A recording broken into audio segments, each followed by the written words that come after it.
Isang residential area ang nasunog sa San Francisco del Monte sa Quezon City. Dineklara ng under control ang sunog. May ulat on the spot si Dante Perelio. Dante? Yes, Rafi, alas 11:15 ng umaga kanina nang sumiklab ang sunog rito sa isang bahay sa number 38, San Jose Street, Barangay San Antonio, San Francisco del Monte sa Quezon City. Agad iniakyat sa fifth alarm ang sunog dakong alas 11:36 dahil dikit-dikit ang mga bahay na gawa sa light materials ng mga informal settlers.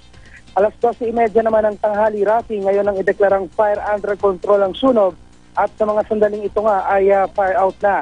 Tinatayang aabot sa 1.5 million pesos ang halaga ng pinsala.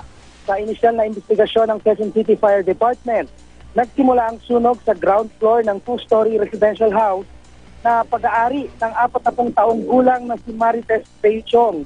Napabayaan raw kasi ang nilulutong pagkain sa pananghalian kanina. Aabot naman sa 15 bahay at 45 pamilya ang naapektuhan ng sunog na pansamantalang tumutuloy ngayon dito sa covered court ng barangay. Wala naman, Rafing, naiulat na nasugatan sa panig ng mga bombero, pero isang matandang residente ang naiulat na nawawala. At yan ang mainit na balita mula rito sa Quezon City. Balik sa iyo, Rafi. Maraming salamat, Dante Perelio.